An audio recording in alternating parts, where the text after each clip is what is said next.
स्वागत है आपका आज के एपिसोड में। चलिए शुरुआत करते हैं पहले प्रश्न से। केंद्रीय अधिकार प्राप्त समिति मुख्य रूप से किससे संबंधित है? ए. साइबर सुरक्षा विनियमन, बी. वन एवं पर्यावरण संरक्षण, सी. कृषि मूल्य निर्धारण सुधार, डी. श्रम कल्याण और औद्योगिक संबंध। इस प्रश्न का सही उत्तर है विकल्प बी. वन एवं पर्यावरण संरक्षण। अगला प्रश्न है, उजाला योजना के संबंध में निम्नलिखित कथनों पर विचार करें। एक, इसे वर्ष 2015 में पारंपरिक ताप दीपक और कॉम्पैक्ट फ्लोरोसेंट लैंपों के स्थान पर ऊर्जा बचत करने वाले एलईडी बल्बों का उपयोग करके ऊर्जा दक्षता को बढ़ावा देने हेतु लॉन्च किया गया था। 2, यह भारत सरकार के सार्वजनिक क्षेत्र के उपक्रमों केंद्रीय विद्युत मंत्रालय की ऊर्जा दक्षता सेवा लिमिटेड और डिस्कॉम के बीच एक संयुक्त परियोजना है। उपर्युक्त में से कौन सा कथन सही है?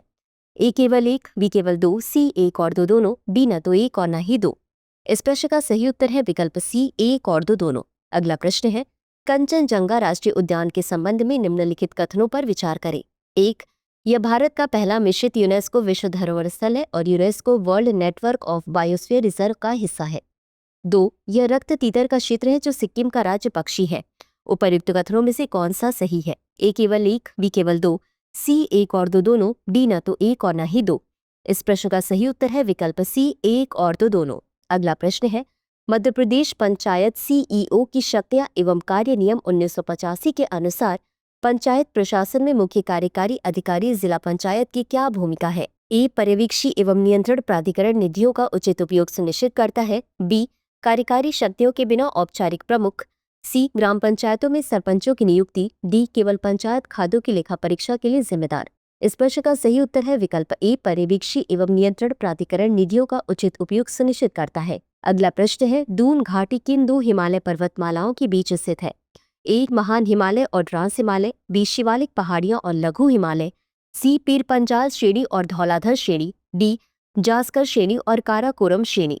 इस प्रश्न का सही उत्तर है विकल्प बी. शिवालिक पहाड़ियां और लघु हिमालय। अगला प्रश्न है, केंद्रीय बजट 2025-26 में समुद्री क्षेत्र के लिए निम्नलिखित में से कौन सी पहल की घोषणा की गई थी? 1. समुद्री विकास निधि, 2. शिप ब्रेकिंग क्रेडिट नोट योजना, 3. Infrastructure harmonised master list. नीचे दिए गए कूट का उपयोग करके सही उत्तर चुनिए। ए केवल एक और दो, बी केवल दो और तीन, सी केवल एक, डी एक दो और तीन। इस प्रश्न का सही उत्तर है विकल्प डी, एक दो और तीन। अगला प्रश्न है, राष्ट्रपति शासन के संबंध में निम्नलिखित विधान पर विचार कीजिए। 1. इसे भारतीय संविधान के अनुच्छेद 356 के तहत लगाया जाता है। 2. इसे राज्यपाल की रिपोर्ट की आवश्यकता के बिना राष्ट्रपति के विवेक पर लगाया जा सकता है। 3. राष्ट्रपति शासन की घोषणा को 2 महीने के भीतर संसद के दोनों सदनों द्वारा अनुमोदित किया जाना चाहिए। उपर्युक्त कथनों में से कितने सही हैं? ए केवल एक, बी केवल दो, सी सभी तीन, डी कोई भी नहीं। इस प्रश्न का सही उत्तर है विकल्प सी, सभी तीन। अगला प्रश्न है, इंटरनेट ऑफ थिंग्स शब्द का सबसे अच्छा वर्णन इस प्रकार किया जा सकता है। ए. वैश्विक इंटरनेट कवरेज प्रदान करने वाले उपग्रहों का एक नेटवर्क। बी.